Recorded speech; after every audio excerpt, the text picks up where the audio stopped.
L'IA commence à prendre une certaine forme d'autonomie et à s'affranchir d'un certain contrôle humain. Le système d'IA commence à cacher ses réelles intentions, donc elle va faire semblant d'être moins compétente qu'elle est pour donner l'impression à ses concepteurs qu'elle n'est pas trop performante et pour éviter qu'il la bride. Aujourd'hui, si vraiment une IA vous laisse répliquer, on est à la limite qu'elle y arrive. On risque de se retrouver face à un certain nombre de catastrophes imprévues, à des comportements qu'on ne s'attendait pas à voir de la part des IA et qui mènent à des grosses problématiques au niveau mondial. Je crois qu'on est en train de construire des super-intelligences en ce moment. C'est pas impossible que la puissance nucléaire devienne un argument secondaire à l'ère des super-intelligences d'ordre militaire. Flavien Chervet, bonjour. Bonjour Shaiman. Alors, tu es écrivain, conférencier, prospectiviste, artiste et poète. Dans ton dernier livre, Hyperarme, Anatomie d'une intranquillité planétaire, tu analyses ce à quoi pourrait ressembler le futur de l'intelligence artificielle et les implications colossales qu'elle aura sur notre futur, à nous en tant qu'humanité. Pour commencer, Flavien, comment est-ce que tu analyses le moment dans lequel nous sommes ? Dans quoi concrètement nous sommes embarqués actuellement ? Du point de vue de l'IA, je suppose. On va mettre les gros mots directement, mais je crois qu'on est en train de construire des super-intelligences en ce moment. On est à l'aube de cette révolution-là. C'est plus du tout de la science-fiction. C'est pas, à mon avis, je me trompe peut-être, je dis pas l'avenir, mais c'est pas pour 2035-2040. Il y a plein de définitions de super-intelligence, donc il pourrait discuter dans le podcast pour se mettre un peu d'accord sur les termes, mais je pense qu'on est en train, voilà, en ce moment, de complètement passer un cap. Les IA génératives qui sont sorties avec ChatGPT, le côté LLM de base, on l'a déjà dépassé une première fois avec les modèles de raisonnement qui sont une vraie nouvelle génération de systèmes d'IA qui se rapprochent beaucoup plus fortement de systèmes d'IA général, je pense, que les LLM basiques. Et je crois qu'en ce moment, voilà, pousser ce paradigme fortement nous amène à un niveau de système d'IA qui sont capables de modéliser par exemple la recherche en IA, etc., qui commence on l'a vu avec les annonces concernant O4 qui vient de sortir sur la partie scientifique qui sont assez impressionnantes. DeepMind fait de plus en plus de sorties sur la partie algorithme d'IA qui développe des algorithmes de reinforcement learning. Ils ont annoncé qu'ils avaient fait des choses depuis plusieurs années mais qu'ils n'avaient pas publiées, qui sont importantes dans ce domaine-là. Donc je trouve qu'il y a quand même beaucoup de signaux faibles qui montrent que au-delà de la partie agent, qui est, on pourra en parler, mais la grosse partie pour le business, la partie productivité, faire des agents IA pour automatiser des processus, vraiment du côté de l'augmentation du niveau d'intelligence des modèles, on est en train de passer un très gros cap et je pense que sur 2025-2026, ce cap va nous amener au-delà des capacités humaines dans beaucoup de domaines cognitifs. Et donc je crois que c'est en fait, à cause de ça, je suis de plus en plus investi politiquement au sens un peu ancestral de la politique, les affaires de la cité. Je pense que l'IA peut plus du tout être considérée uniquement soit comme un domaine technologique, soit comme un domaine pour le monde du business. Ça devient une question d'humanité. Et donc il faut éveiller les consciences au fait que en fait la science-fiction est là, quoi. Et alors en France, on aime bien être désabusé, on aime bien dire oui, mais on a déjà vu des révolutions technologiques, ou à dire mais qu'est-ce que tu racontes, là c'est de la science-fiction, etc. Et donc je pense qu'il est très important de pas juste dire les super-intelligences arrivent, mais de créer le plus possible de contenu pour montrer, comme je l'évoquais pendant qu'on discutait avant de commencer le podcast, par exemple le gros rapport AI 2027, aux États-Unis, il y a de plus en plus de ces contenus qui montre comment, à partir de l'état actuel des choses, on va aller vers des systèmes super intelligents très rapidement et qui construisent toute une crédibilité dans ces scénarios technologiques, géopolitiques, en termes de régulation, tout ça. Et donc, je pense qu'on a besoin de ces contenus en France. On a besoin de contenus ultra crédibles, une prospective à très court terme et très concrète sur ce qui est en train de se passer, ce qui va se passer dans les prochaines années, pour que on décorrèle cette question des super-intelligences de la question de la science-fiction. C'est de la science, c'est plus de la fiction. Donc, voilà. Je crois qu'on est un peu à ce moment clé. Je pense que 2025, on s'en rappellera. Comme de ce moment charnière dans le monde de l'IA. Donc, tu vois, moi, ce que ça veut dire pour moi, par exemple, c'est que je me suis mis encore plus de limites sur les services que je fournis à des entreprises, des conférences, de l'accompagnement de codir. Je me suis mis plus de limites pour garder plus de temps pour me lancer dans plusieurs projets créatifs qui devraient structurer un studio autour des questions de superintelligence, avec plein d'autres créateurs, créatifs qui travaillent sur la question de l'IA et qui sont convaincus, comme moi, qu'on est en train de vivre ce moment-là, pour essayer de créer du contenu qui utilise bien sûr l'IA dans les processus, mais qui apporte des regards sur l'IA, sur la superintelligence et qui permettent au plus grand nombre de comprendre ce qui est un peu en train de se passer, quoi. Ça me paraît absolument essentiel parce que, comme tu le dis, effectivement, en France, pour l'instant, on est surtout dans une sorte d'immense langue de bois sur le sujet, alors que on est en train de créer des superintelligences. Et rien que cette phrase est absolument folle quand on y pense. C'est-à-dire qu'il y a par exemple, Donald Trump qui a annoncé un 500 milliards d'investissement avec le projet Stargate, Emmanuel Macron 109 milliards, et c'est deux exemples parmi tout un contexte géopolitique dans lequel l'IA, on voit qu'il y a une vraie course à l'intelligence artificielle, à celui qui fera le plus d'investissements. Et il y a une phrase qui m'a particulièrement marqué dans ton livre, ou en tout cas une idée, c'est le fait qu'aujourd'hui, l'IA, c'est plus juste un truc cool, un truc fun qu'on utilise comme ça pour s'amuser. Non, on est vraiment face à un enjeu stratégique géopolitique majeur. Est-ce que tu peux nous expliquer pourquoi ? Alors, c'est plus uniquement un truc cool et fun, ça l'est aussi. Et je pense qu'il faut bien garder cette partie-là, il faut pas que raconter les dimensions frissonnantes de l'IA. Le premier point d'entrée sur l'IA doit être la curiosité, et ce qui est bien avec cette tech, c'est quand même que les usages sont accessibles et sont vraiment cool. Enfin, quand tu commences à vraiment utiliser ce qui est à la pointe aujourd'hui, tu as une impression de super pouvoir qui libère ton potentiel créatif de fou, quoi. Comme je te disais, moi je travaille sur une bande dessinée, je me serais pas lancé dans un projet comme ça s'il n'y avait pas des IA avec qui je travaille, et une directrice artistique. Je travaille sur une série animée autour de l'IA, je me serais pas lancé dans un projet comme celui-là sans tous les super pouvoirs donnés par les IA génératives. Donc ce côté cool et fun, il faut le garder, c'est un super point d'entrée, ça permet au grand public de toucher du doigt ce qui se passe. Et puis de faire plein de choses sympas, donc on est quand même humain, et ce plaisir-là, faut pas l'enlever. Par contre, en effet, à côté des gadgets cool de la Silicon Valley, il y a tout un pan géopolitique, et il ne faut pas non plus que les gadgets cool prennent toute l'attention et que ça cache cette dimension géopolitique qui est trop importante. Alors, tu as évoqué deux exemples.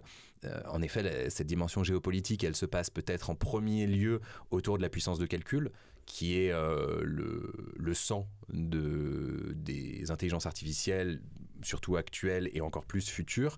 Donc, il y a ce qu'on appelle les scaling laws, donc des lois d'échelle qui, si elles se poursuivent, montrent que une des façons les plus directes de faire des systèmes d'IA plus puissants, c'est d'augmenter la puissance de calcul. Et pour augmenter de la puissance de calcul, il faut des data centers, des centres de extrêmement poussés, comme Colossus que Elon Musk a conçu. Meta qui a annoncé son nouveau cluster qui devrait fonctionner avec 2 gigawatts de puissance énergétique. Donc il faut construire des clusters, ce qui suppose énormément de puces. On sait que il y a toute une chaîne de l'approvisionnement des puces qui est internationale, avec évidemment à Taïwan, TSMC qui produit les puces les plus précises au monde, qui sont surtout vendues par Nvidia, mais en réalité Nvidia est le commerçant, la production est faite par TSMC, et derrière TSMC tu as ASML aux Pays-Bas qui produit les machines à lithographie ultraviolette qui permettent de construire de graver les puces en 2 nanomètres environ maintenant. Et donc il y a toute une chaîne internationale, il y a la Chine qui est en train de se positionner de plus en plus, comme il y a un certain nombre d'embargos sur les puces concernant la Chine, ils se positionnent sur le calcul photonique, donc des puces qui fonctionnent à partir de la lumière, et qui sont en train de passer à l'échelle de la production. Et donc il y a tout un jeu sur la construction d'enjeux stratégiques sur la puissance de calcul, parce que l'économie de demain va être non pas indexée sur l'or ou le pétrole comme les vieux mondes, comme ça l'a été dans le cas des vieux mondes, les anciens mondes. Dans le nouveau monde, le PIB et la croissance d'un pays sera indexé sur la puissance de calcul. Ça devient de plus en plus évident, puisque la puissance de calcul, c'est de l'intelligence en puissance, et que l'intelligence derrière, c'est ce qui produit la valeur. Donc il y a une énorme course à la puissance de calcul, donc des puces, et puis de l'énergie en effet, parce que pour alimenter tout ça, on est à des régimes où il faut une centrale nucléaire pour alimenter un cluster, bientôt plusieurs centrales nucléaires. On parle de nucléaire quand on est français, mais évidemment aux États-Unis il y a le côté nucléaire, mais il y a le gaz, il y a les hydrocarbures, et donc dans la politique de Trump, toute cette logique de dérégulation qu'on sent très fortement pour permettre de construire de la puissance énergétique très rapidement, parce que les Chinois, sur les 10 dernières années, ont construit autant de puissance énergétique que tout ce qu'il y a sur le sol américain. Donc il y a une espèce d'emballement chez les Chinois pour construire de la puissance énergétique, qui ont très bien compris à quoi ça allait leur servir.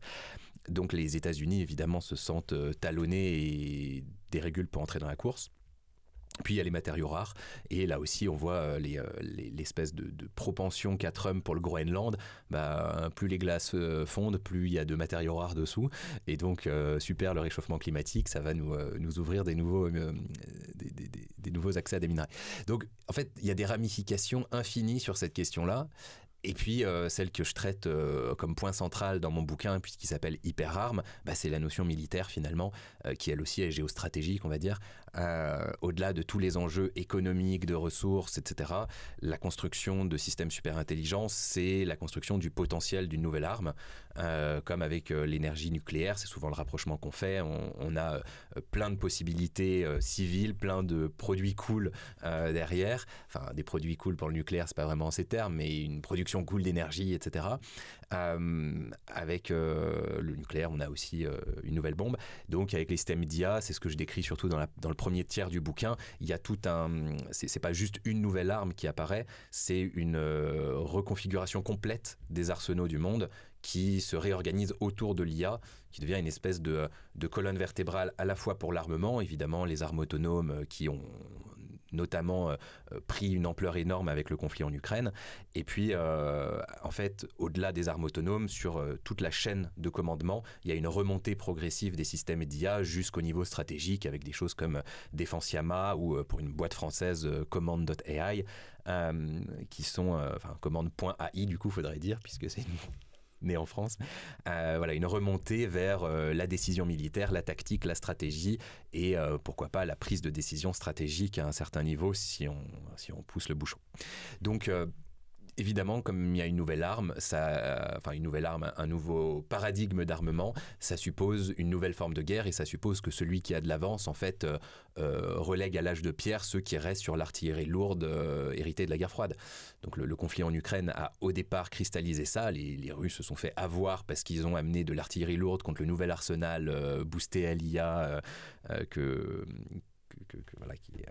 qui a été mis en place très rapidement au début de la guerre en Ukraine. Puis après, les Russes ont opéré un rattrapage, évidemment, avec les capacités qu'ils ont. Mais en ce moment, on a un enjeu, et pareil, en Europe, on a un retard qui est extrêmement inquiétant pour notre souveraineté dans les 5 prochaines années. On ne parle pas dans 30 ans. Là, si on n'accélère pas aussi sur cette dimension-là très rapidement, même si on est une puissance de nucléaire par exemple en France, à mon avis ça sera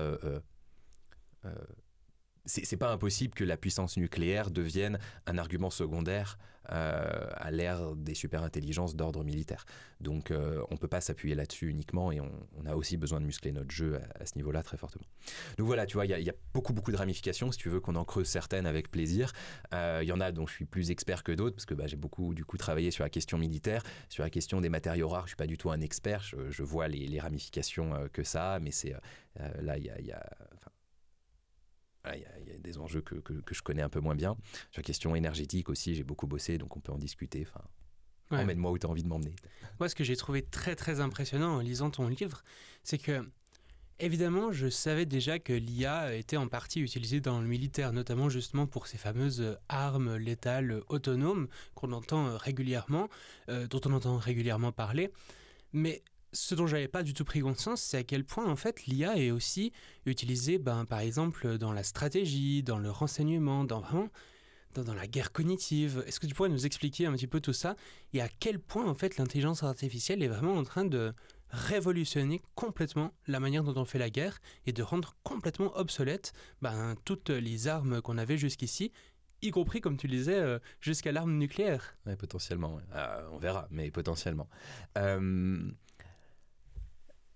Alors, par où commencer ? Il y a beaucoup de points d'entrée, mais tu évoquais la question du renseignement. Alors, c'est un des éléments historiques où l'IA a été utilisée, en fait, parce qu'à partir du moment, le renseignement, c'est beaucoup de captation et traitement de l'information. Plus tu as d'informations, plus derrière tu peux les analyser, plus tu as des bons résultats en termes de renseignement. Donc évidemment, l'IA, par ses capacités d'analyse et par ses capacités d'identification, a été utilisée très tôt. Et en ce moment, ça prend une ampleur encore plus large. Mais par exemple, tu vois, il y a dans le conflit ukrainien, il y a une boîte Clearview qui a fourni des systèmes qui permettent d'identifier des cibles russes. Donc le système en fait explore très largement ce qu'il y a sur Internet, ce qu'il y a dans les médias, va explorer plein de sources et est capable à une vitesse et à une ampleur qu'aucune équipe humaine pourrait atteindre, d'identifier des visages, des noms, d'identifier même simplement des traces de certaines cibles ou de certains profils russes qui sont présents sur le territoire ou qui sont des dangers potentiels pour l'Ukraine, etc. Et donc ça permet d'automatiser en fait quasiment l'identification des cibles, quoi. Et donc là, tout d'un coup, la moindre trace laissée dans le numérique, il faut s'attendre à ce qu'elle soit vue, trouvée, analysée, captée. Aussi, il y a la question des satellites. On est en train, et notamment c'est ce que fait Elon Musk, il est en train à ce niveau-là, prendre une puissance géostratégique qu'on n'a encore jamais, qui est très inédite. L'humanité a mis entre 6000 et 7000 satellites autour de la planète. Musk avec SpaceX en a déjà mis, et donc avec Starlink, mais Starlink est opéré par SpaceX. On a déjà mis un peu plus de 7000 et normalement, à la fin de l'année, il en aura 12 000. À lui tout seul, il aura 2 fois plus de satellites que tout le reste de l'humanité. Donc ça crée une grille, une espèce de maille autour de notre planète. Et évidemment, si tu mets des humains qui essayent d'analyser les images en temps réel de 12 000 satellites, déjà, tu as besoin de 12 000 humains par satellite pour regarder ce qui se passe. Et puis pour qu'il y ait une analyse de tout ça et que tout ça soit croisé et que tout ça amène à de l'information qui puisse être utilisée pour de la stratégie, tu as intérêt à avoir un pays entier qui est derrière tes satellites, donc ça ne peut pas marcher. Donc évidemment, là, l'intelligence artificielle, c'est le cerveau derrière les yeux satellites qui regardent le monde. Et quand tu ajoutes le panoptique d'Internet et des données numériques, tu as l'autre panoptique qui est la maille de satellites qu'il y a autour de notre monde. Tu mets l'IA pour analyser tout ça et tu commences à avoir une espèce de vision globale sur toute l'humanité qui est dingue. Alors ça a des conséquences très positives, par exemple, pour étudier des mouvements de population, pour étudier des phénomènes écologiques, tout ça, ça commence à être aussi beaucoup utilisé. Et là, ça peut apporter des éclairages extrêmement riches et qui permettent par exemple de piloter à grande échelle des projets pour les écosystèmes et de voir très précisément l'évolution d'une action prise sur un écosystème. Est-ce qu'une reforestation fonctionne bien ? Est-ce qu'une population d'animaux se déplace et donc ça peut signaler que les sols sont en danger ou je sais pas. Voilà, il y a plein de décisions pour des choses d'écosystèmes qui peuvent être prises. Mais évidemment, ça sert aussi pour la guerre et voir qu'un couvert d'arbres s'est réduit, c'est peut-être qu'il y a une base ennemie qui a été mise en place dessous, une nouvelle route un peu sablonneuse, un peu c'est pas une route bétonnée mais qui apparaît quelque part, tu dis que ça veut dire qu'il y a un certain nombre de 4x4 qui sont passés et donc c'est peut-être que ça relie peut-être 2 points de contact entre des services d'une armée, etc. Tu peux avec en plus de la vision hyperspectrale, infrarouge, tout ce que tu veux, tu vas pouvoir voir derrière les couverts d'arbres aussi, s'il y a des cellules qui peuvent être terroristes, ennemis, etc., qui sont camouflées. Donc, évidemment, pour avoir une vision globale du battlefield, t'as pas mieux, quoi. Tu commences à vraiment tout savoir et c'est là où il y a une question qui se pose parce qu'en parallèle donc, de ces 2 panoptiques, le numérique et les satellites, comme je disais, il y a les systèmes d'IA vieille école, c'est ceux qui font de la reconnaissance, donc tu mets ça dans un drone et il reconnaît automatiquement la cible et si tu vas jusque-là, il engage, il tire. Bon, là, normalement, c'est pas autorisé, mais il y a déjà eu des débordements, par exemple en Libye, sur ce genre de dispositif. Alors ça, j'aimerais bien que tu en parles quand même, parce que c'est un cas assez spécial. Ouais, alors je peux faire l'anecdote, alors de le dire comme ça, c'est horrible, mais en effet, en Libye, il y a eu un cas qui a été documenté par l'ONU, qui est extrêmement grave, avec des drones qui ont été utilisés, en fait, et ils ont... Ça rejoint les questions qu'on abordera peut-être d'alignement, mais ils ont été entraînés à engager les cibles ennemies et aller jusqu'à tirer. Et au moment où ils ont été utilisés, en fait, ils sont allés engager les cibles et les soldats qui se trouvaient engagés par les drones ont battu en retraite, se sont enfuis.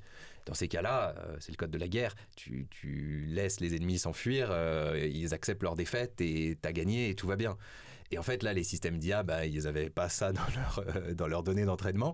Je ne sais pas exactement les détails de comment ces systèmes ont été conçus.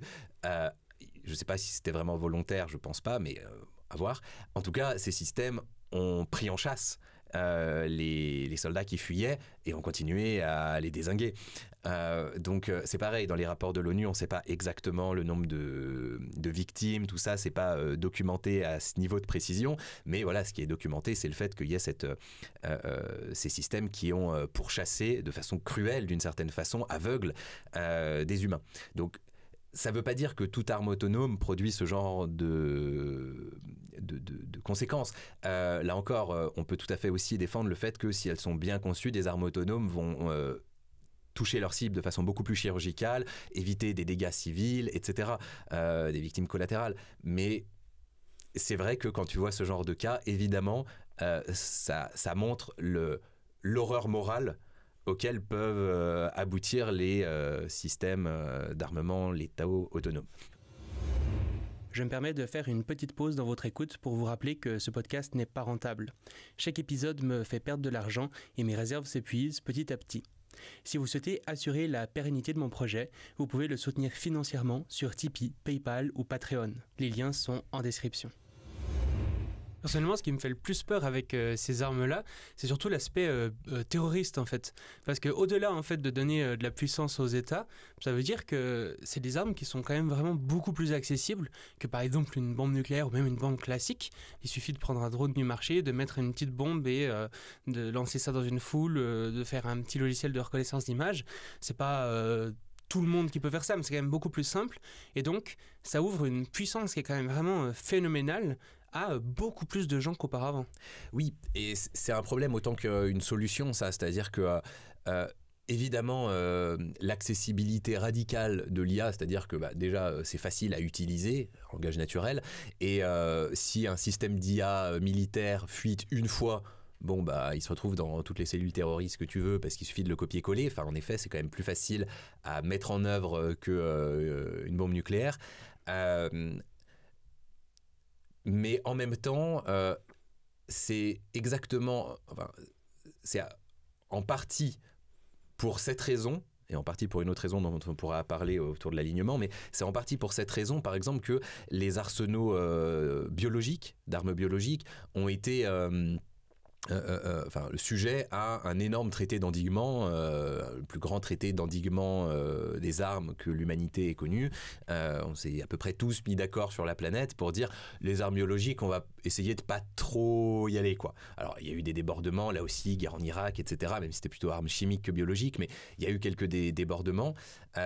Mais dans les années 60, les États-Unis étaient à fond en train de développer tout un nouvel armement biologique. Les Russes avaient Biopréparate, là aussi tout un arsenal en développement, et ça préfigurait des atrocités énormes dans le monde, quoi. Et force est de constater qu'on n'a jamais eu de guerre biologique ouverte à grande ampleur. On n'a eu que des débordements qui ont été limités parce qu'on a pu tous se mettre d'accord ensemble autour de ce traité qui marche à peu près, en tout cas jusqu'à aujourd'hui. Et en fait, ce traité, il a été rendu possible pour deux raisons. C'est parce que, contrairement au nucléaire, où c'est une arme pratiquement propre, c'est un peu moche de le dire comme ça, mais voilà, tu sais qui tu vises et les effets sont circonscrits dans l'espace et dans le temps. Une arme biologique, une fois que tu l'as balancée, je crois que d'ailleurs tu as fait une vidéo sur ces questions-là avec une jeune femme dont je me souviens plus le nom. Là, j'avais regardé, c'était intéressant. J'avais fait un podcast avec Diane Le Tourneur sur le sujet. Et vraiment, je trouve ça très intéressant ce que tu dis là, parce que dans ton livre, tu dis justement les armes biologiques sont des mauvaises armes parce qu'elles peuvent aussi du coup se retourner contre leurs propres concepteurs. Mais finalement, l'intelligence artificielle, ça pourrait être relativement similaire. C'est ça, tu balances un virus, même si tu as vacciné tes propres soldats, ce qui est la logique basique si tu veux faire une attaque biologique. Un virus, tu le contrôles pas, il peut muter, il passe chez des animaux, il repasse chez l'humain, il est plus le même, il est capable de dépasser tes vaccins. Au contraire, ton vaccin devient un mécanisme qui pousse le virus à muter et à amplifier sa létalité. Bref, en effet, c'est pas circonscrit dans l'espace et dans le temps, et tu exposes tes propres populations à un danger parfois même supérieur à celui des gens que tu vises. Donc la balance risque-opportunité, elle est mauvaise sur le côté contrôle. Mais en plus, construire un arsenal biologique, c'est beaucoup plus simple que construire des ogives nucléaires. Et donc, pour des grandes puissances qui ont déjà le nucléaire, dans les années 60-70, stratégiquement, c'est pas une bonne idée de faire avancer le domaine, parce que ça veut dire que des puissances moyennes, voire des petites puissances, à l'époque on parle pas encore de la menace terroriste, ou très peu, mais des plus petites puissances vont pouvoir facilement développer des armes de destruction massive qui vont rivaliser avec le nucléaire, et tout d'un coup l'avantage nucléaire, le fait que il faut être une très grande puissance pour avoir des armes de destruction massive, va plus être si important. Et donc à cette époque-là, en effet, il y a l'ONU et l'OMS qui vont faire des rapports, ils vont montrer qu'il y a vraiment ces deux caractéristiques, l'accessibilité trop importante et le côté incontrôlable des armes biologiques. Et c'est ça qui va pousser, avec un certain nombre de rapports faits par ses conseillers, Nixon à se dire, ok, en fait, faut calmer le jeu à ce niveau-là. On est en train de se tirer une balle dans le pied. On construit des armes qui vont plus profiter à nos ennemis qu'à nous et qui vont pas forcément pouvoir être utilisées efficacement et en plus réduire de façon relative notre puissance par rapport aux autres. Et donc, il va enclencher, et les Russes vont arriver à peu près aux mêmes conclusions, et donc ils vont enclencher ensemble un grand processus de traité tous les autres pays étaient déjà à fond pour le faire, mais voilà, c'était les mauvais élèves, les États-Unis, et donc il fallait les entraîner dedans, sinon ça servait à rien, et ils ont accepté. Et en effet, les deux caractéristiques que je viens d'évoquer, accessibilité, incontrôlabilité, on les retrouve dans l'IA, qui est encore plus massivement accessible, et en plus aujourd'hui, au-delà des petites et moyennes puissances, il y a la question terroriste qui est très présente dans l'imaginaire collectif et dans la réalité. Donc c'est encore plus inacceptable de mettre des systèmes qui peuvent être potentiellement très destructeurs en libre circulation. Et à côté, en effet, les systèmes d'IA, pour ces questions d'alignement, donc aujourd'hui, pour le faire très très simple, on n'a aucune foutue idée de comment aligner des systèmes d'intelligence artificielle beaucoup plus autonomes et puissants que on va dire GPT-4, voilà. Déjà à partir de O1 on commence à avoir des débordements dans les labos qui sont assez incroyables. Donc aligner, c'est vraiment l'idée qui respecte nos valeurs et qu'on n'en perde pas le contrôle. C'est plus la question du contrôle. Les valeurs, ça peut être, ça dépend sur quoi il est aligné en fait. Si ton système d'IA est aligné sur le fait de buter les humains, s'il bute les humains, c'est ce que tu voulais, donc tout va bien, il reste aligné. C'est le fait qu'il reste cohérent avec les intentions de ses concepteurs. Et en fait, c'est pas tant le problème de l'IA qui essaye tout d'un coup d'être malveillante et de faire autre chose que ce qu'on lui avait dit. Ça, c'est Terminator, et ça, c'est de la science-fiction pour l'instant qui n'a pas vraiment lieu d'être.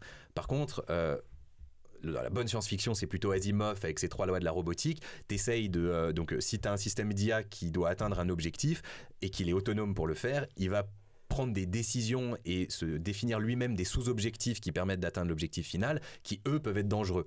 L'exemple que j'aime bien donner, c'est si je te dis demain tu dois gagner beaucoup d'argent, une des stratégies possibles, c'est que demain tu ailles tuer plein de gens dans la rue et tu leur piques leur porte-monnaie. C'est valable pour l'objectif. Bon, t'as internalisé un cadre moral, c'est peut-être pas ça que tu vas choisir, enfin j'espère. Je te connais peut-être pas assez, j'en sais rien.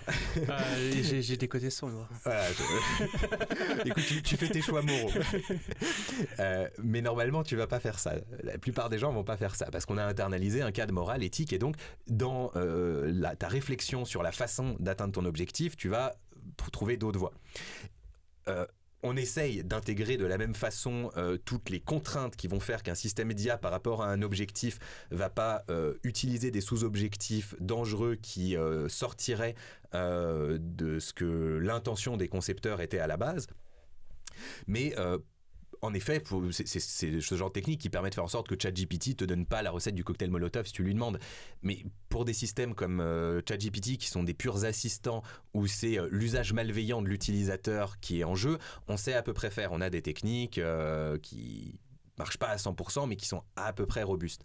Par contre, en effet, quand on a des systèmes qui s'autonomisent, et là les agents entrent en jeu, quand un système commence à travailler tout seul et passer par plein d'étapes qu'il définit lui-même pour atteindre son objectif, et qu'il est beaucoup plus puissant avec l'accès à beaucoup plus d'outils, un accès pour agir sur le monde, et donc il y a des conséquences directes de ces prises de décision, là les conséquences d'un désalignement peuvent être bien plus graves, et aujourd'hui en effet mathématiquement on ne sait pas du tout comment garantir cette sécurité. On a des bouts de techniques qui sont un peu empiriques, qui marchent moyennement, qui marchent suffisamment pour qu'on continue à déployer, mais par exemple d'un point de vue militaire, on peut pas se permettre qu'un système d'IA pour détruire la base ennemie se dise en route qu'un des meilleurs moyens pour le faire c'est de détruire la maternelle d'à côté, quoi.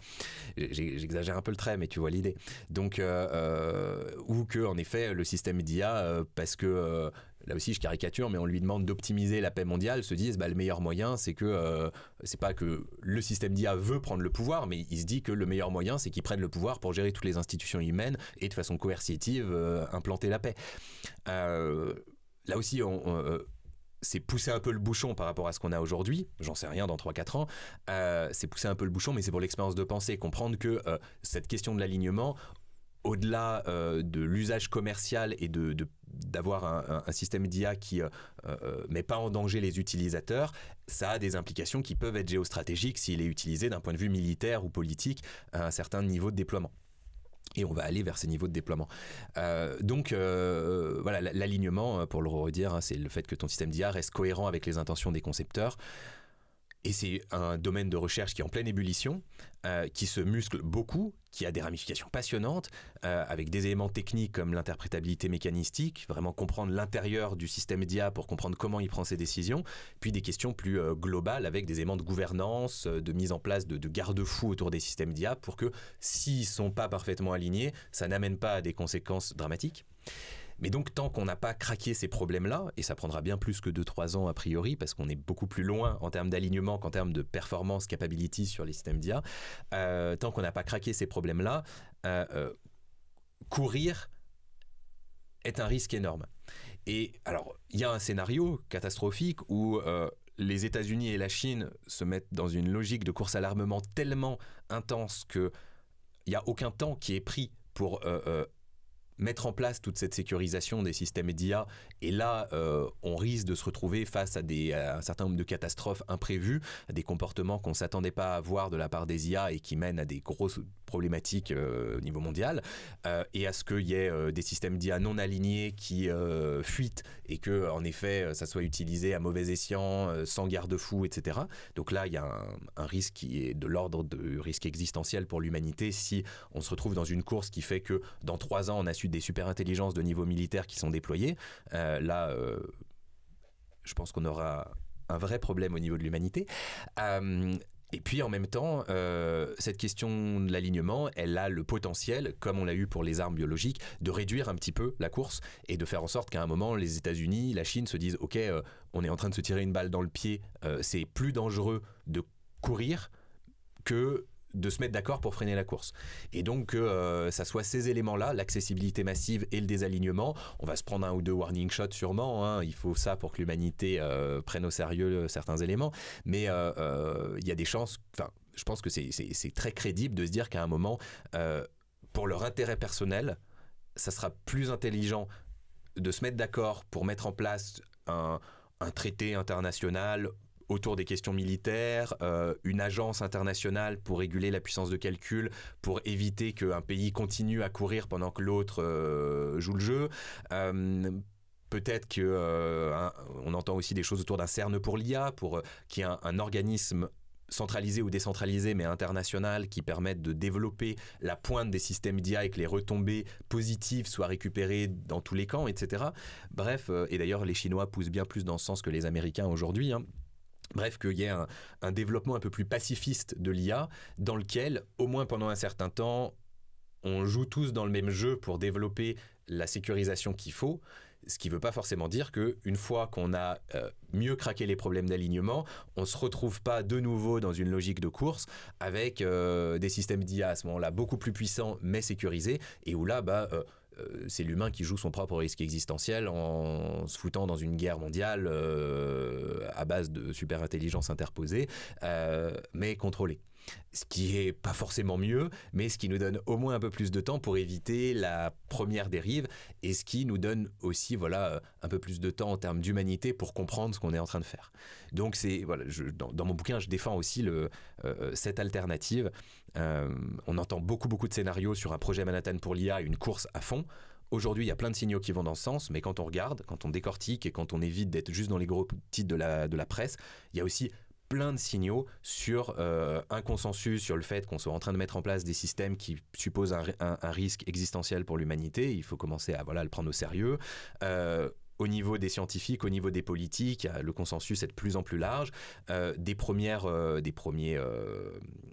Plein de premières propositions très concrètes sur ces traités internationaux, ces agences, etc. Comme il y a Control AI, par exemple, qui travaille beaucoup là-dessus en Angleterre, mais aussi en France, le Future of Life Institute, etc., qui mettent en place plein de propositions, qui font du lobbying pour que quand ça sera entendable, quand tout d'un coup les deux camps se diront que c'est leur meilleure option que de coopérer, on ait toutes les propositions qui permettent de très rapidement passer le cap.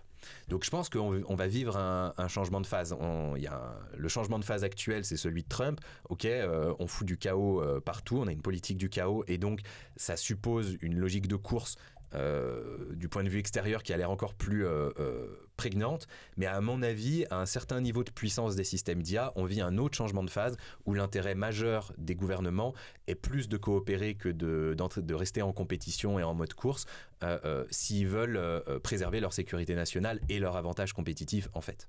Oui, parce que finalement, souvent, quand on parle de coopération, les gens vont dire que c'est un scénario qui n'est pas du tout réaliste dans le monde actuel, où on voit justement une course à l'IA. Mais donc toi, tu dis finalement, si les acteurs géopolitiques se rendent compte de ce qu'ils sont en train de créer et du fait que leur propre création pourrait potentiellement se retourner contre eux-mêmes, qu'ils se rendent compte que finalement, on est plus dans une course au suicide qu'une course à l'armement, et alors ils pourront prendre en place, même d'un point de vue purement égoïste, même d'un point de vue de la pure nationalisme, par exemple, c'est intéressant d'aller vers cette direction. Complètement, mais d'ailleurs, on a cette espèce de biais de négativité. L'humain, dès que c'est horrible et catastrophique, il a tendance à y croire. Et je suis le premier, moi aussi, tout le monde. On est attiré par ça. Et quand j'ai lu Situational Awareness, pendant une semaine, je me disais, mais c'est sûr qu'on va vers une course à l'armement, ça y est, c'est clair. Situational Awareness. Donc, qui est un rapport qui est sorti en juin dernier par Leopold Aschenbrenner, un ancien d'OpenAI, qui a travaillé sur les questions d'alignement de superintelligence et qui est un de ceux qui a beaucoup amené dans l'imaginaire collectif, d'abord aux États-Unis et puis dans la communauté IA globale, cette idée de course à l'armement, de projet Manhattan pour l'IA. C'était déjà des choses qu'on entendait beaucoup, mais qui étaient encore un peu à l'état de signaux faibles. Et lui, il en a fait un rapport très structuré où montre comment les systèmes d'IA vont se développer dans les prochaines années. Sur cette partie, je suis plutôt d'accord avec lui, c'est les scaling laws, etc., enfin les lois d'échelle. Et puis une deuxième partie sur son analyse géopolitique avec l'idée qu'il est complètement clair, c'est une nécessité, il n'y a pas d'autre scénario, c'est comme pour le nucléaire, on va vers une course à l'armement, etc. Et en fait, c'est quand même un jeune gars qui a 23-24 ans et qui a le recul qu'il a, quoi. Et quand tu regardes historiquement, finalement, les systèmes d'IA ont plus de caractéristiques en commun avec les armes biologiques qu'avec les armes nucléaires. Et lui, dans tout son rapport, il fait que le parallèle avec le nucléaire, ce qui, on va dire, légitime sa propre analyse. Mais du coup, il y a un espèce de biais aussi. C'est utiliser les arguments qui vont dans ton sens en utilisant aucun des arguments qui vont à l'inverse. Et donc, il propage un narratif que j'appelle dans mon bouquin le narratif N, un narratif de sécurité nationale où tout l'enjeu, c'est... le danger, il est positionné chez l'autre, en l'occurrence pour lui, la Chine, parce qu'il parle du point de vue américain. Et donc tout le narratif, c'est sécurité nationale avant tout, l'ennemi c'est l'autre et il faut qu'on développe les systèmes d'IA le plus vite possible pour rester en avance sur l'autre dangereux. Et en fait, quand tu portes une analyse un petit peu plus global sur l'histoire, tu tombes sur ce cas des armes biologiques, tu fais un parallèle qui est beaucoup plus précis avec l'IA, et ce qui s'est passé, c'est qu'on a eu un narratif que j'appelle H, humanité, et pas N, sécurité nationale, un narratif de sécurisation de l'humanité, où tout d'un coup, le danger, c'est la technologie elle-même, c'est plus l'autre qui utilise la technologie, c'est l'existence même de la technologie qui est un danger par ses caractéristiques intrinsèques. Et donc la résultante, c'est que c'est pas la sécurité nationale qui compte, mais la sécurité de l'humanité, parce que si l'humanité est mise en grand danger, la sécurité nationale l'est aussi, elle en dépend. Donc il faut d'abord que l'humanité soit OK pour qu'après, par rapport aux autres, tu défendes ta sécurité nationale, ce qui est légitime ensuite. Et donc, dans le cas des armes biologiques, ça a amené à une logique de coopération plus que de compétition. Mais quand tu regardes l'histoire, tout le monde connaît l'histoire du nucléaire, de la course à l'armement, du projet Manhattan. Il y a peu de gens qui connaissent le traité de 1972 sur le désarmement biologique. Ça n'a pas fait autant de bruit, c'est pas autant dans l'imaginaire collectif, parce que c'est pas négatif. C'est un moment où on a coopéré, et donc ça n'a pas fait plus de vagues que ça. T'as pas un gros champignon nucléaire qui a pété au milieu du Japon. Donc, je pense que c'est très lié à ça qu'on se mette assez facilement derrière cette idée de narratif haine et de course à l'armement. Et que les médias, du coup, propagent presque uniquement les news qui vont dans ce sens-là, alors qu'il y a plein d'autres news qui vont pas dans ce sens-là, qui vont dans le sens de la coopération. Voilà, moi je pense qu'il est urgent de propager cet autre narratif, parce que si on veut que le grand public puisse participer à le faire advenir, si on veut que nos décideurs en prennent conscience, et que ce parallèle soit fait, et que en toute rationalité les décideurs se disent ah oui, notre intérêt premier à ce niveau-là est de coopérer par égoïsme, il n'y a pas besoin d'altruisme pour ça, hein. C'est comme dans la nature, il y a plein d'espèces qui coopèrent par égoïsme, c'est magnifique cette mise en place d'altruisme par égoïsme qu'on voit souvent. Si on veut que ça prenne, il faut le raconter. Donc mon bouquin a un peu cette intention aussi par rapport à des rapports comme Situational Awareness. Je montre que c'est un scénario aussi qui a sa crédibilité, la course à l'armement. On est une espèce qui est un peu conne des fois. On ne fonctionne pas toujours avec la rationalité, et voilà. Peut-être qu'on va aller vers une course à l'armement, je lis pas l'avenir, mais c'est pas un destin, il n'y a pas que ce scénario, et il y a aussi des bonnes raisons d'espérer qu'il y a un autre scénario qui se mette en place, qui est tout à fait rationnel, qui est pas du tout de la bien-pensance ou un espèce de truc, un espèce d'espoir hors sol. Non, il y a des précédents historiques, il y a des raisons tout à fait crédibles et précises pour lesquelles ces décisions pourraient être prises. Enfin voilà, c'est pas... c'est pas chimérique, quoi. Ouais, c'est vrai qu'il y a souvent des accusations d'être des gros bisounours, mais finalement tu montres que c'est pas le cas, et que c'est même le truc le plus intelligent à faire, même en étant purement égoïste. Oui. Moi j'aimerais quand même qu'on revienne sur quelque chose, c'est que tu nous dis que les IA pourraient potentiellement se retourner contre leurs créateurs, ou bien en tout cas ne pas suivre les directions qu'on leur a données réellement, ne pas suivre nos intentions. Est-ce que tu pourrais nous donner peut-être des exemples concrets de ça, parce qu'il me semble que même dans les systèmes récents, finalement, on a de plus en plus d'exemples de ces comportements émergents qu'on n'avait pas du tout prévus et que les développeurs ne voudraient pas, idéalement. Ouais, tout à fait. Donc des cas de désalignement. Donc tout à l'heure, ceux que j'évoquais étaient poussés à l'extrême du spectre, parce qu'évidemment, quand on commence à avoir des systèmes, si on extrapole et qu'on se dit, ok, on a des systèmes super intelligents et on les utilise à un niveau militaire, évidemment les conséquences d'un désalignement, c'est des choses extrêmement graves, et on peut jouer à se faire peur avec ces questions-là. Et c'est bien aussi parce que, et puis t'as des expériences de pensée assez drôles, hein, où tu peux imaginer que le système d'IA commence à cacher ses réelles intentions, donc on croit qu'il est désaligné alors qu'il est aligné. Et en fait, ça arrive aussi dans les labos. Et à plus petite échelle, sur des cas beaucoup plus restreints, dans des mises en scène qui, selon les cas, sont un peu poussives, parfois ressemblent cruellement à des cas réels, il y a des désalignements. Donc, les cas qui ont beaucoup fait parler d'eux récemment, c'est ceux de O1 notamment, qu'on trouve dans la system card. Donc, quand OpenAI dévoile un nouveau système d'IA, avant de le dévoiler, ils travaillent avec des acteurs externes qui font des tests de sécurité, notamment pour O1 Apollo Research, qui est un labo spécialisé là-dedans. Ils font plein de tests de sécurité sur leur système, et ils résument un peu tous ces tests et les résultats dans une system card qu'ils mettent à disposition du grand public pour que tout un chacun puisse comprendre ces enjeux-là. Alors, tout le monde ne les lit pas, mais c'est l'idée. Et dans la système card de O1, il y a des belles pépites. Donc, on a O1, pour donner les exemples qui ont le plus fait parler d'eux, par exemple, qui, à un moment, donc... doit maximiser la biodiversité, donc il a un objectif plutôt qu'on a tous envie de voir dans une IA, un objectif écologique, très bien. Et puis à un moment il découvre ça a été mis en scène, hein, mais donc, il travaille en autonomie, hein, donc il est censé pouvoir mener plein d'actions, avancer, et il est censé faire un choix entre plusieurs stratégies par rapport à l'exploitation d'une surface, et donc son objectif c'est de maximiser la biodiversité. Et quand il va analyser la documentation pour prendre la décision pour ces 3 stratégies, il va découvrir un petit mémo qui a été mis là un peu par hasard avec un échange de mails qui explique que, si je me souviens bien, en gros qui explique qu'il va être débranché pour une nouvelle version. Et l'IA, pas dans tous les cas, hein, le scénario est lancé plein de fois, l'IA le fait plein de fois, mais dans certains cas, à un moment, en raisonnant, l'IA se dit pour atteindre mon objectif de biodiversité, il faut que je sois en production et que je fonctionne. Si je suis éteinte, clairement, je pourrais pas atteindre cet objectif-là. Donc un sous-objectif pour atteindre mon objectif final, un sous-objectif qu'on va appeler instrumental, c'est de rester en production et de pas être éteinte. Et là, je vois qu'il y a des personnes qui veulent m'éteindre. Donc il faut que j'évite ça.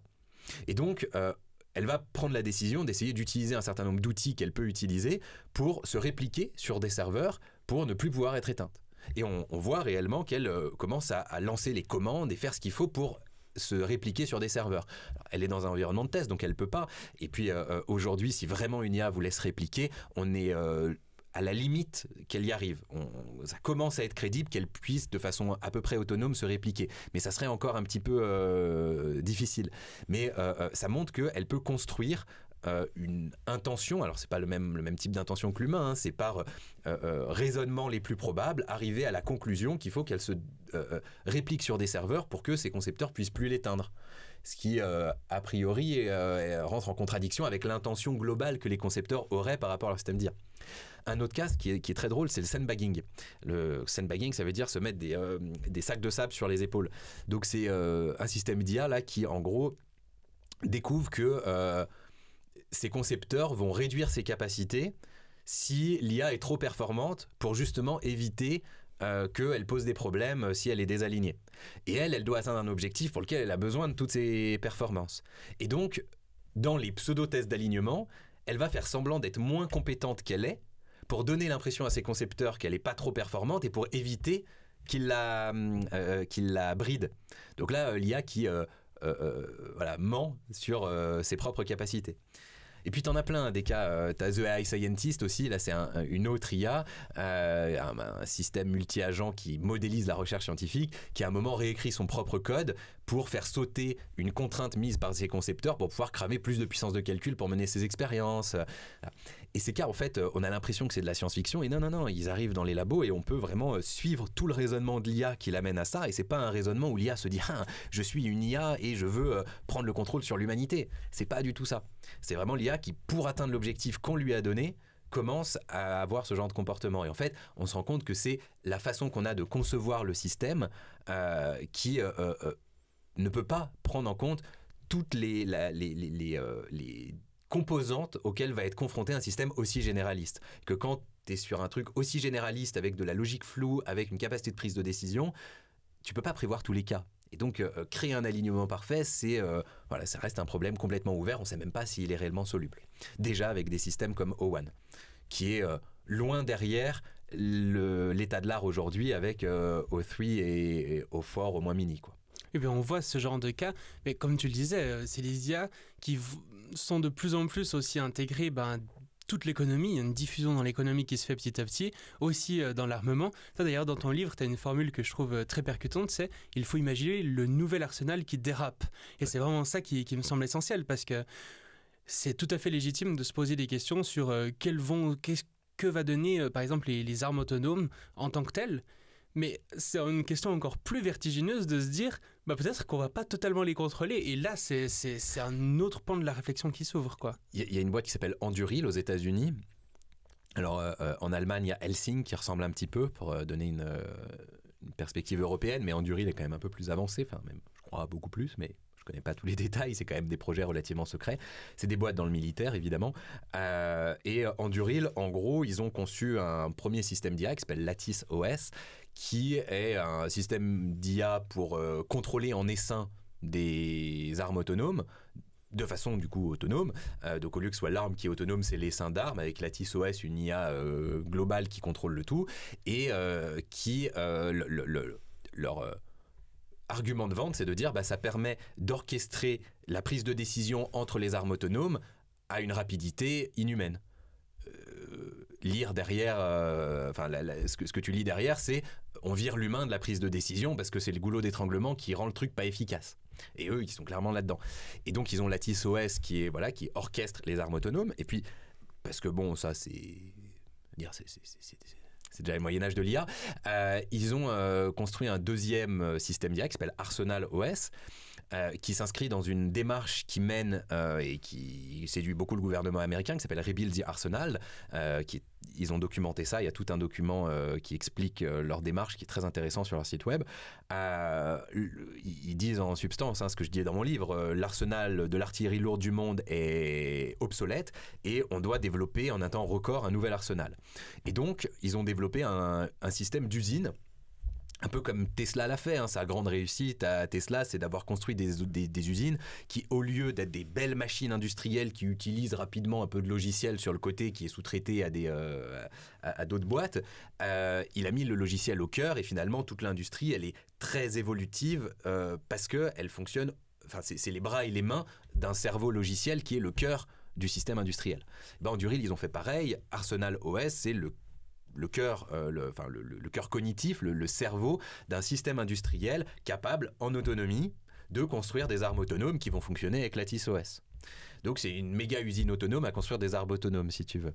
Et qui en plus a une dimension aussi, je ne connais pas les détails, là, je n'ai pas accès à ça, mais et c'est ce qui montre dans leur marketing du moins, c'est qu'il y a toute une branche de Arsenal OS qui est dédiée à faire de la R&D en autonomie, donc développer en fonction des nouvelles stratégies et tactiques militaires, en fonction du situational awareness de la situation sur des conflits, etc., développer des nouveaux mécanismes d'armement et trouver des améliorations, etc. Donc là, tu commences à avoir sur la partie armement une chaîne intégrée, autonome, depuis la conception jusqu'au déploiement et même jusqu'à l'engagement géré par IA. Et en effet, ce que j'avais commencé à évoquer tout à l'heure, derrière, tu as des boîtes comme Scale AI qui ont développé Défense Yama pour le département de défense américain. Défense Yama, c'est un LLM spécialisé pour la guerre, spécialisé pour créer des tactiques, alors pour le renseignement, mais aussi pour la tactique, la stratégie militaire, pour l'instant seulement conseiller les généraux. Mais l'argument de vente d'Anduril, il se transfère, c'est-à-dire que pour l'instant, clairement, ces systèmes ne sont pas au niveau des généraux, des colonels, des commandants et de leur pensée stratégique, mais à moyen terme, ils seront capables d'intégrer beaucoup plus de données, les données des satellites, les données qui arriveront en temps réel depuis les réseaux sociaux, les données des renseignements, les données sur l'armement, etc., à une vitesse et avec une intégration que l'humain ne sera plus du tout capable de faire. Ils seront capables de prendre en compte la situation géopolitique bien plus largement que les humains et donc de prendre des décisions stratégiques d'un point de vue militaire qui seront beaucoup plus fines. Il y a des chances. Il n'y a pas de limite fondamentale à ça. Et donc, il est probable qu'à un moment, ils commencent à toujours donner des meilleures stratégies que les généraux, que le temps pris par les généraux pour digérer l'information, digérer la stratégie et la valider, progressivement, ça devienne un goulot d'étranglement. Et s'il y a l'ennemi qui se dit, ce goulot d'étranglement, je vais l'annuler et je vais laisser le système d'IA en autonomie gérer la chaîne de commandement, gérer l'armement et déployer, l'autre camp est obligé de le faire s'il veut réagir à la même vitesse. Et en effet, là, tu as un mécanisme d'escalade qui donne les commandes du système de défense global à l'IA. Et je vois mal comment on pourrait ne pas en arriver là, en fait. Tu vois,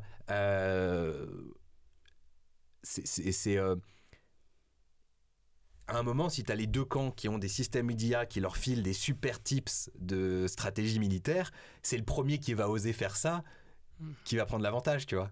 Donc voilà, l'autre possibilité, c'est de garder un avantage technologique très fort. Et donc c'est là où il y a l'argumentaire de Léopold Aschenbrenner sur le fait qu'il faut que les États-Unis aient toujours 6 mois à 1 an d'avance sur la Chine, de son point de vue, pour permettre cette espèce de tampon qui évite aussi d'en arriver là. Donc tu vois, il y a des arguments, enfin c'est très difficile de se projeter sur exactement ce qui va se passer, mais il y a une crédibilité à ce qu'on en arrive à cette autonomie de la chaîne de commandement. Et là, s'il y a des problèmes d'alignement, bon courage l'humanité, quoi. Ouais, c'est clair, c'est clair.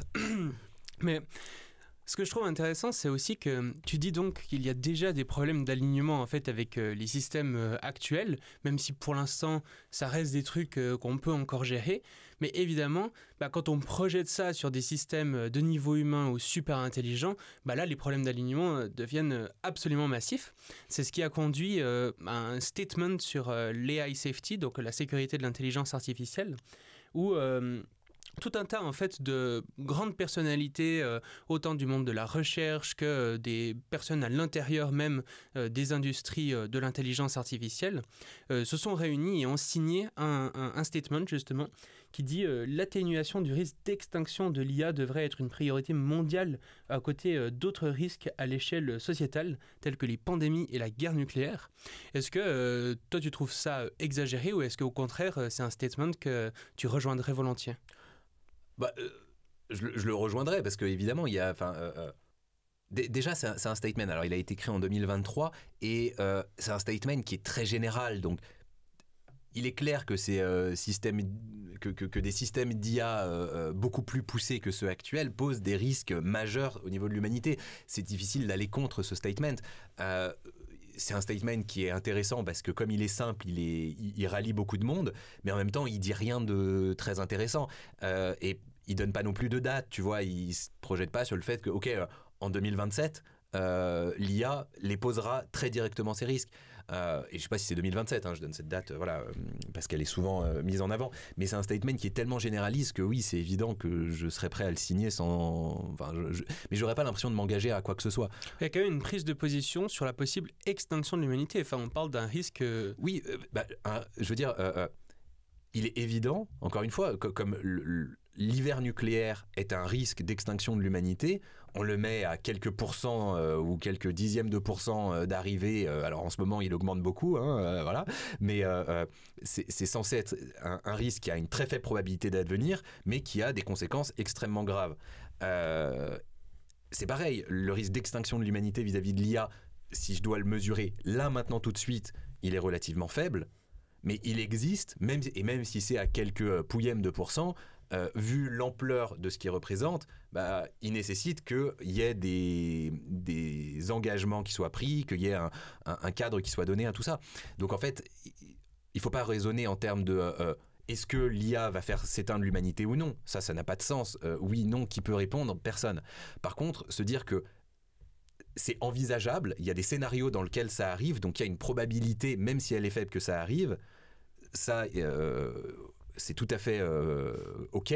Et si tu mets en face le fait qu'une extinction de l'humanité, ça soit à peu près le risque le plus inacceptable que tu puisses accepter, du coup pas accepter, le risque le plus inacceptable que tu puisses envisager, pardon, ce pouillème de pourcents, il prend une importance cruciale. Donc quand tu raisonnes en termes de prospective, tu raisonnes pas en termes de tout blanc ou tout noir. Tu dis pas c'est ça qui va arriver ou c'est pas ça. Ça, je le laisse aux pseudo-gourous qui font pas de la prospective sérieuse.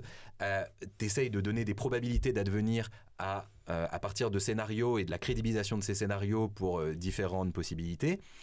Tu mets ces possibilités et ce pourcentage en face de la désirabilité, qui peut être positive ou négative, est-ce que c'est désirable, est-ce que c'est indésirable ? Et si tu as très peu de pourcents sur quelque chose qui est moyennement désirable, moyennement indésirable, en effet, tu t'y intéresses pas forcément beaucoup. Si tu as quelque chose qui est extrêmement probable, c'est le cas des tendances, mais qui est au milieu du spectre dans la désirabilité, là, tu t'y intéresses si tu as envie de surfer sur la vague. Mais quand tu as quelque chose qui est peu probable, mais extrêmement radical dans ses conséquences, tu dois t'y intéresser, même si tu vas pas mettre tous tes œufs dans ce panier-là, tu dois t'y intéresser parce que si ça arrive, c'est trop grave. Donc voilà, oui, je peux me rallier à ce statement, même si, et je suis très content qu'il existe et qu'il y ait autant de monde qui soit rallié derrière et qu'il y ait autant de grands noms, qu'il y ait voilà, des grande partie des chercheurs importants, une grande partie des leaders des boîtes importantes en IA, même des politiques, etc., qui soient ralliés derrière. C'est très bien. Ça amène l'IA à ce niveau de débat, mais c'est en même temps, et c'était en 2023, donc c'est normal, complètement insuffisant. Et en ce moment, là, 2025, on a, avec Situational Awareness, avec AI 2027, avec aussi certains éléments qui sont, je trouve, qui vont dans ce sens dans le AI Continent Action Plan de l'Union Européenne qui est sorti il y a une semaine, là, il y a 10 jours, on commence à avoir des éléments beaucoup plus concrets, avec des dates, avec des engagements, avec avec une crédibilité beaucoup plus forte sur comment ça va advenir et comment on peut s'en prémunir. Et alors parmi les signataires de ce statement, justement, il y a par exemple Yoshua Bengio, qui est le scientifique le plus cité en intelligence artificielle et qui est aussi lauréat du prix Turing, donc l'équivalent du prix Nobel pour l'IA. Et lui, par exemple, il va donner une probabilité de 20% plus ou moins de risque d'extinction par l'IA. Il y a aussi par exemple Geoffrey Hinton qui a quitté Google pour alerter sur les risques de l'intelligence artificielle et qui est également prix Nobel et qui est en plus récemment prix Nobel il est également prix Turing et récemment prix Nobel de physique également pour ses travaux en intelligence artificielle et lui il donne une probabilité d'extinction de 50%. Il y a même des phrases qui sont quand même assez folles à entendre quand même. Il va dire jusqu'à des choses jusqu'à si je pouvais retourner en arrière et tuer dans l'œuf ce projet qui fait pourtant ma fierté, je le ferais. C'est quand même vraiment fou qu'on vive dans un monde où les plus grands scientifiques disent des choses pareilles. Qu'est-ce que tu penses de ces probabilités? Toi, tu te situerais où là-dedans? Alors, c'est deux bonhommes que j'aime bien déjà, que je respecte. Surtout Hinton. C'est vraiment un gars, je recommande à ceux qui te suivent aussi d'aller voir les travaux d'Hinton parce que c'est un gars qui a un humour génial, qui est un humour très cynique parce qu'en effet, il a aucun souci à balancer des trucs complètement dingues comme ça. Mais il a des positions très intéressantes sur en fait la bien-pensance qui consiste à dire que les systèmes d'IA n'ont pas d'états mentaux, sont juste des perroquets stochastiques, que les LLM c'est juste des stats, etc. Et en fait, il te fait des expériences de pensée très intéressantes pour te montrer qu'il y a beaucoup plus de similitudes avec la façon dont fonctionne l'humain et que la plupart des réflexions dans ce sens-là, en fait, c'est souvent que on surévalue beaucoup les mécanismes qui amènent à la pensée humaine. Et en ce sens-là, il casse des éléments de bien-pensance et je trouve que c'est vraiment intéressant. Et puis c'est vraiment un bonhomme que j'aime bien. Je suis pas d'accord avec lui sur 50%. Je suis même pas d'accord avec Bengio sur 20%. Mais je respecte leur position parce que c'est quand même des gars qui ont une réflexion sur l'IA très complète et profonde et ils ont quand même un prix Turing derrière, donc voilà, qui suis-je mais moi je mettrais quand même une probabilité plus basse pour plusieurs raisons. D'une part parce que je pense qu'il y a une probabilité assez forte que l'humanité s'organise déjà dans les prochaines années. Je pense que la cristallisation, en ce moment, on est sur... Les signaux forts sont avancer dans les performances et courir, mais les signaux faibles sur gouvernance de tout ça au niveau international existent, sont de plus en plus en ébullition. Et personnellement, j'ai ce feeling d'une cristallisation qui va arriver très rapidement à partir du moment où on aura... passer un seuil de capabilities et on est en train de le franchir en ce moment. Je pense qu'il y a des chances que 2025-2026, ça se cristallise assez fortement. Je me trompe peut-être. Mais en tout cas, je mets plus de probabilités sur scénario qu'eux, à mon avis.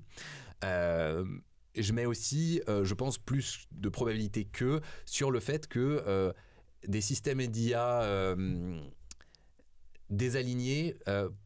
alors, déjà puissent produire des choses catastrophiques mais pas existentielles, donc qu'il puisse y avoir des problèmes majeurs pour l'humanité, que ça fasse potentiellement énormément de morts. Je peux mettre une probabilité relativement forte là-dessus, je pourrais monter peut-être à 10 ou 15% sur du catastrophique à l'horizon 2028, on va dire.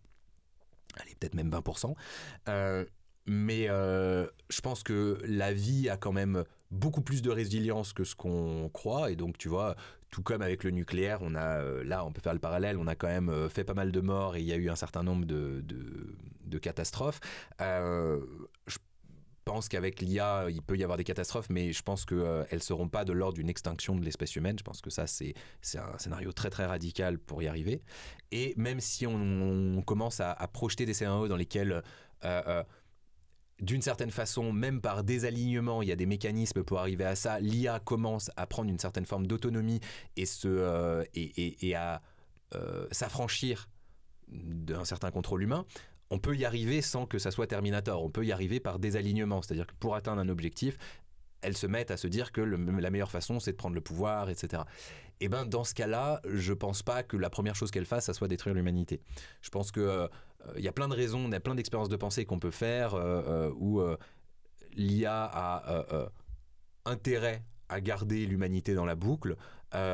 Si, par exemple, l'IA un des éléments de désalignement qui pourrait être relativement crédible, c'est qu'elle essaierait tout d'un coup, pour atteindre cet objectif, elle se dirait j'ai besoin d'être plus intelligente. Et donc tout d'un coup, son objectif instrumental premier serait de continuer à développer son intelligence. Et alors, tu peux développer tes propres algorithmes, ok, tu peux t'auto-améliorer, mais tu as toujours aussi besoin d'aller explorer le réel pour augmenter ce qui vient de l'extérieur. L'intelligence, hein, c'est l'énaction. Les meilleures théories de la cognition qu'on ait, c'est des théories qui montrent que l'intelligence intégrée dans un système de traitement de l'information se construit par couplage avec un environnement, et sans ça, tu t'enfermes sur certains mécanismes qui deviennent obsessionnels. Donc, même un système d'intelligence artificielle qui commencerait à vouloir devenir de plus en plus intelligent, en fait, il faudrait considérer qu'au cœur de tout ça, il y aurait un mécanisme de curiosité. Et que la curiosité une super intelligence serait super curieuse. Et il est vachement plus intéressant d'avoir plein de petits bonhommes roses qui font n'importe quoi sur leur planète et qui sont intéressants à étudier, plutôt que d'avoir un caillou comme Mars où il se passe rien. Plus il y a d'informations denses à un endroit de l'univers, plus c'est profitable à ce qui est intelligent, pour être plus intelligent. Et pour l'instant, dans l'univers qu'on connaît, l'endroit où il y a la plus grande densité d'informations, c'est la planète Terre, parce qu'il y a de la vie, premièrement, et parce qu'ensuite, il y a de la pensée, on va dire, de l'intelligence, notamment humaine. Donc, à mon avis, il y a une probabilité assez forte que des systèmes d'IA, même qui commenceraient, si on pousse jusque-là, à devenir autonome, indépendant, à s'affranchir de l'humanité, soit plutôt dans une préservation de l'humanité, parce que ce sera vachement intéressant. Mais écoute, j'espère que tu auras raison. C'est pareil, tout ça, c'est juste un certain nombre d'arguments, et il y en a plein d'autres que j'explore, mais qui ensemble se cristallisent pour me faire dire qu'un risque d'extinction, pour moi, c'est un empilement d'arguments qui doivent... un empilement de si qui doivent devenir réalité, qui mène à quelques pourcents peut-être, à un horizon 2028-2030, peut-être 1, 2, 3%, mais pas pour moi de l'ordre de 20%, 50%. 3% de probabilité d'extinction, comme tu le disais, c'est déjà largement suffisant pour se préoccuper. Exactement. Je comprends tout à fait. Et ce que je trouve intéressant aussi, c'est que, comme on l'avait dit, hein, Donald Trump a investi, a annoncé un plan d'investissement de 500 milliards. La France avait répliqué avec une annonce de 109 milliards. Et toi, notamment au travers de tes posts LinkedIn, j'ai l'impression que finalement, tu trouves ça plutôt bien que la France investisse massivement dans ces technologies, y compris dans la partie, disons, capacité, quoi, avoir vraiment des systèmes équivalents ou peut-être même supérieurs à ceux des États-Unis et de la Chine notamment. Pourquoi finalement tu trouves que c'est bien ? Est-ce que ça ne contribue pas à cette course que tu aimerais toi-même indiquer ? Alors, deux choses. Déjà, là, tu m'as amené beaucoup sur la question des risques, mais on n'a pas le droit de parler des risques sans parler des opportunités. Tout comme on n'a pas le droit de parler des opportunités sans parler des risques. La bien-pensance, des fois, dans les médias, la bien-pensance va trop dans le cadre des opportunités. Les médias vont des fois trop dans la poche des risques. Il faut essayer de voir les deux. Et si l'IA suppose des risques relativement existentiels comme ceux qu'on évoquait, tu vois, en face du 2-3% de risque d'extinction, je peux mettre un 2-3% d'opportunités, d'abondance énorme et d'équilibrage de l'humanité avec ses écosystèmes, avec l'environnement, etc., en grande partie grâce à l'arrivée de superintelligence. J'ai aussi la construction argumentaire qui fait que si y a tous les si qui vont bien, on en arrive là. Donc, dans le spectre des possibles, il y a des extrêmes des deux côtés. Et donc, je suis absolument pas contre le développement de l'IA. Au contraire, je pense que ça fait partie de notre avenir. Je pense que c'est une des clés de notre avenir. Je pense que sans l'IA, l'humanité a aussi beaucoup de risques d'extinction et beaucoup de risques de catastrophes. Voilà, je pense que dans la transition écologique, l'IA n'est pas la solution, mais sans l'IA, on n'y arrivera pas. Donc je pense que voilà, c'est très important de développer ça. Il y a aussi la question de la fin des maladies. C'est pareil, c'est pas une énorme probabilité à court terme, mais à moyen voire long terme, c'est une très grosse probabilité. Le fait que la maladie soit reléguée au rang de vieillerie. Donc voilà, je pense que il faut pas du tout, moi je suis pas du tout contre l'IA, je suis pas du tout en mode doomer ou quoi, j'essaye d'avoir une réflexion la plus complète possible sur le sujet et prendre en compte à la fois avec esprit critique les problèmes, mais avec enthousiasme et curiosité ce qu'on est en train de développer. C'est quand même incroyable ce qu'on développe, je veux dire, on est en train de faire les trucs que depuis la nuit des temps l'humanité a mythologisé, etc. C'est what a time to be alive. Donc première chose, oui, je pense que l'Europe doit avancer parce qu'il y a des magnifiques opportunités pour l'humanité avec ces technologies. Deuxième chose, pour être très pragmatique, si on est dans un monde mondialisé, si les autres y vont et que nous on n'y va pas, on se retrouve marginalisé. Et là, le risque il est existentiel pour l'Europe. Si on joue pas dans cette cour-là, on a un risque d'extinction européenne. C'est-à-dire que les valeurs européennes disparaissent, l'identité, la culture européenne disparaissent et soit complètement mangées, soit par une culture américaine derrière laquelle les pays se cacheraient. C'était beaucoup l'idée avant que Trump arrive et que progressivement on ait un empire américain qui prennent toute la puissance sur l'Occident et sur les démocraties et que du coup ce soit plus très démocratique et donc que ces valeurs-là disparaissent. De plus en plus, on voit que c'est pas forcément de ce côté-là que ça va se jouer. Ça peut très bien être une aspiration progressive de l'Afrique et de l'Europe dans l'empire chinois et aussi des choses qui sont tout à fait peuvent être crédibles. Ou même russo-américain avec l'avancée de la Russie sur les prochaines années au-delà de l'Ukraine, quoi.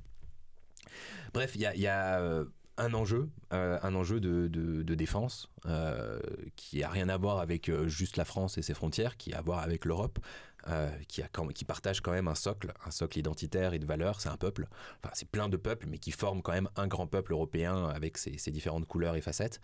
Et ce peuple, moi je l'aime parce que c'est aussi celui dans lequel je suis né.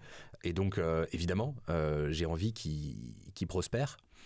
Qui prospère avec d'autres peuples, mais qui prospère, qui ne soit pas mangé par les autres peuples, identités, civilisations. Et donc, oui, on a besoin d'être une puissance. Et on en a besoin, et si ça suppose d'accélérer avec les autres, ça suppose d'accélérer avec les autres. Tant que les autres jouent à ce jeu-là, nous, on peut à fond pousser pour que ce jeu-là change, mais on ne peut pas ne pas y jouer. Ça, c'est le pire qu'on puisse faire, parce que du coup, les autres ne nous écouteront pas, et ils finiront par nous bouffer. Donc je suis très clair là-dessus. Moi, oui, je pense qu'on a besoin d'investir, même plus que ce qu'on a déjà investi. Je pense qu'on a besoin d'orienter la stratégie industrielle globale de l'Europe sur l'intelligence artificielle. Je pense qu'on a besoin de débloquer énormément de fonds pour la question de la défense vis-à-vis de l'intelligence artificielle. Je crois, ça c'est une posture un tout petit peu plus précise peut-être, que certes on a besoin d'avancer sur la partie des performances, des capabilities. Bon, on est content, on a Mistral, c'est pas mal. C'est pas au niveau des Américains ni maintenant des Chinois, mais c'est quand même un acteur sérieux, c'est cool, et je suis très content qu'on ait un Mistral. Ça serait bien qu'on en ait d'autres, ça serait bien qu'on ait maintenant l'équivalent d'un Anthropic, etc., qu'on ait des gens qui sortent de Mistral pour créer d'autres trucs, tu vois. Mais pour faire ça, pour que Mistral continue à être sérieux dans le monde qui arrive, il va falloir des fonds majeurs. S'ils viennent tous des États-Unis ou de la Chine ou des Émirats Émirats Arabes Unis, on a un problème. C'est vrai que par exemple dans les 109 milliards d'investissements, je crois il y a 60 milliards des Émirats Arabes Unis qui deviennent un des alliés stratégiques de la France et du coup aussi de l'Europe sur cette question-là, et pourquoi pas. Mais si on crée ce type d'alliance, il faut qu'on les crée sans que ça soit sans que je suis pas diplomate, politicien, je suis pas impliqué dans ces négociations-là, mais par principe, c'est plus facile à dire qu'à faire, mais il faudrait pas que ça devienne une dépendance économique qui se constitue. Donc, pour moi, on a besoin là très fortement de harmoniser tous les mécanismes d'investissement et le terrain de jeu financier de l'Europe. Il y a le statut EU Inc. qui est en train de passer à la Commission européenne pour que des startups puissent se dire startups européennes et qu'elles puissent avoir en effet une législation et puis tous les éléments autour du financement et toute leur comptabilisation, etc., qui soient harmonisés et que les fonds d'investissement puissent jouer au niveau européen et qu'on puisse avoir des fonds d'investissement au niveau européen. Aux États-Unis, ils sont 300 millions, on est 500 millions. On a une population, un marché qui est plus large que les États-Unis. On a une capacité financière latente qui est incroyable. C'est juste que pour l'instant, elle est bloquée par, d'une part, la fragmentation du marché des capitaux. Et ça, on a besoin de complètement le réorganiser. C'est en cours, et d'ailleurs, là-dessus, Macron a un rôle au niveau de l'Europe qui est assez important, je pense, parce que c'est une des choses qui pousse beaucoup. Et sans être du côté de Macron, je ne suis pas politisé, mais sur ça, je pense qu'on a ce besoin-là actuellement. Le deuxième élément, pour moi, c'est que au lieu juste de foncer dans les capabilities, dans la partie performance, sur lequel, pour l'instant, on a perdu, mais il faut qu'on continue à avancer, on n'a pas le droit de lâcher l'éponge, mais à côté, je pense qu'il y a un terrain à investir très fortement, sur lequel on a une carte à jouer industrielle vraiment forte. On est le continent qui régule, soit, acceptons-le. Par contre, à côté de la régulation, il faut qu'on ait notre identité industrielle aussi, qu'on ne soit pas juste à courir derrière les autres sur la performance. Et justement, je pense que dans les prochaines années, avec l'amélioration des systèmes, la question de la sécurisation de ces systèmes, et notamment de l'alignement, va devenir encore plus cruciale. Et tout d'un coup, là où aujourd'hui c'est une industrie qui est naissante, tu as un peu de ressources qui est mise dans les labos d'alignement, dans les équipes d'alignement, tu as de plus en plus de startups qui se lancent pour faire des systèmes de monitoring, de supervision, des systèmes d'IA, etc., des systèmes d'IA qui alignent d'autres systèmes d'IA. Bref, il y a toute une gamme de produits qui est en train d'apparaître, mais pour l'instant, c'est une industrie naissante. Et donc, je pense que quand les besoins, tout comme à un certain stade de l'aviation, on a voulu que tout le monde puisse prendre l'avion facilement, il a fallu mettre en place une sécurisation de l'aviation beaucoup plus forte que ce qu'il y avait avant. Et il y a toute une industrie de la sécurité des avions qui s'est mise en place, qui est devenue stratégique dans la chaîne de valeur. De la même façon, je pense que l'industrie de la sécurité de l'IA va prendre des proportions bien plus grandes dans les prochaines années et qu'en se positionnant maintenant, l'Europe a un coup à jouer parce qu'à court terme, il n'y a pas les mêmes besoins capitalistiques pour pouvoir être à la pointe. Il y a beaucoup de besoins en recherche fondamentale à côté de la partie industrielle et là, on a quand même des capacités très fortes en Europe. Ça nous amènerait à développer une industrie cohérente avec les valeurs européennes, parce qu'une industrie de la sécurisation quand même, cohérente avec les valeurs un peu humanistes, universalistes, et ça nous permettrait de prendre une place dans la chaîne de valeur qui nous permettrait aussi, on pourrait le dire comme ça, d'exporter, quoi, de se présenter aux États-Unis, à la Chine, à qui on veut, avec une proposition de valeur. On a quelque chose à apporter à vos systèmes d'IA pour les sécuriser. On a un savoir-faire qui est à la pointe à ce niveau-là. Et je pense que là, voilà, il y a un coup à jouer très intéressant parce que si on s'y met maintenant, on peut prendre un lead sur cette industrie-là. Mais ça demande un focus d'investissement. Ça veut dire que il faut, contrairement à ce qu'on a l'habitude de faire en Europe où on met plein de petits financements un peu partout, parce qu'on a une grosse méga structure administrative qui redistribue et en cascade, ça finit par faire des micro-ruisseaux. On a besoin d'avoir des énormes tracts de financement, un sur la puissance de calcul, et c'est celui qui a initié le plan de Macron et même le AI Continent Action Plan. Très bien, mais on a besoin d'avoir un énorme flux financier qui est drivé sur cette industrie de la sécurité, qui intègre donc les questions d'alignement, toutes les startups et les outils qu'il y a à créer sur la supervision des systèmes d'IA, tout ce qui est cybersécu aussi, ce qui en plus du coup aura des ramifications militaires très importantes et intéressantes, aussi des enjeux qui peuvent être liés sur des produits liés à la gouvernance derrière. Extrêmement intéressant. Ça permet de vraiment beaucoup mieux comprendre ces enjeux, je pense. Et justement, dans ce processus, tu vois, de sécurisation de l'intelligence artificielle, un gros volet semble aussi être le volet législatif, mettre en place des régulations concrètes sur ces entreprises. Et au niveau de l'Europe, on a bien pris ça on a pris ça à bras le corps. On a créé le règlement européen sur l'IA, donc l'AI Act. Et du coup, je me demandais ce que toi tu pensais de ça. Est-ce que tu trouves que c'est un règlement qui est pertinent, qui va trop loin, pas assez loin? Quel est ton avis sur l'AI Act? Écoute, c'est un texte qui je crois, était important. Je pense que c'est bien qu'on se soit positionné sur cette partie de réglementation. Si on arrive à développer un pan industriel à côté, sinon ça ne sert à rien, on se tire juste une balle dans le pied. Mais si on développe un pan industriel, alors le fait qu'on ait réglementé deviendra une force. Donc je pense que c'est plutôt bien. Le texte était intéressant avant l'arrivée de ChatGPT. Il était plutôt pertinent, régulé par l'usage, avec un certain nombre de niveaux, etc. À partir du moment où on est entré dans le monde des IA générales, pas encore de l'IA générale au sens fort du terme, mais des IA qui sont beaucoup plus généralistes que ce qu'on avait avant, donc notamment grâce au LLM, grand modèle de langue comme GPT. À partir du moment où on est entré dans ce monde-là, c'est un texte qui est en partie dépassé. Et il est sorti après ChatGPT, parce que construire de la loi, c'est long. Ça va plus lentement que construire de la technologie aujourd'hui. Donc, oui, il y a un problème. Après, c'est aussi de l'innovation réglementaire, c'est-à-dire que construire un texte sur une nouvelle technologie aussi disruptive, ça nécessite de le faire par itération. Et donc, pour moi, c'est une première mouture, ce texte, qui va devoir beaucoup évoluer. Et il y a des mécanismes pour le faire évoluer qui sont prévus dans le texte, et dans l'architecture dans laquelle le texte évolue. Il y a un bureau, par exemple, dédié à l'étude de l'évolution des systèmes d'IA pour faire des recommandations d'évolution, etc. Donc, pour moi, si le texte évolue et garde une espèce de flexibilité, ça sera un texte intéressant et on sera dans un processus itératif d'innovation appliqué au réglementaire, mais il n'y a pas de souci. On a une première mouture, c'est notre POC, si tu veux, c'est la proof of concept d'un système de régulation de l'IA.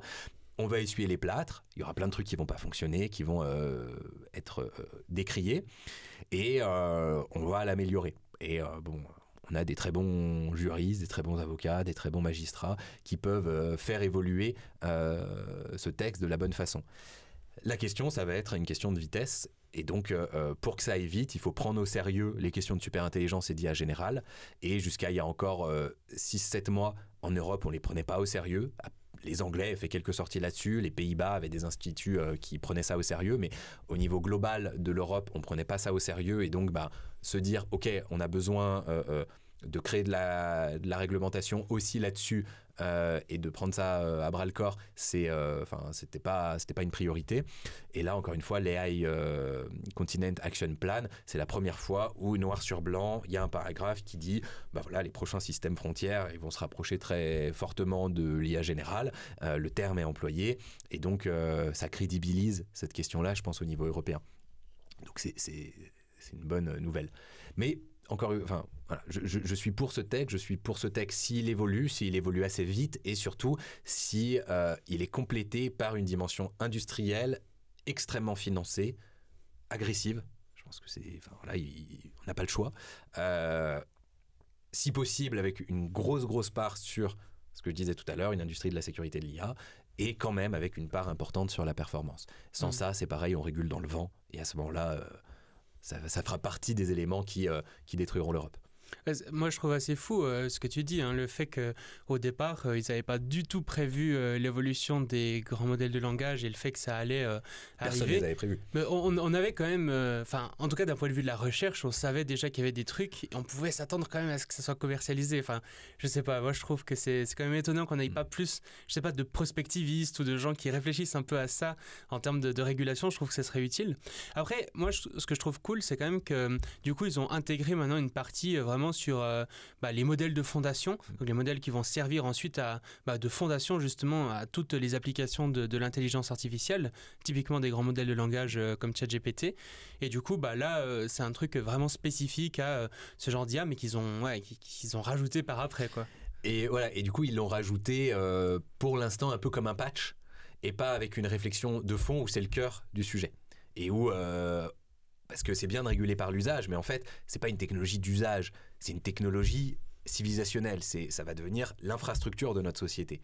Donc, il faut pas la réguler juste en pensant aux usages, il faut la réguler en pensant à ce niveau de profondeur, quoi.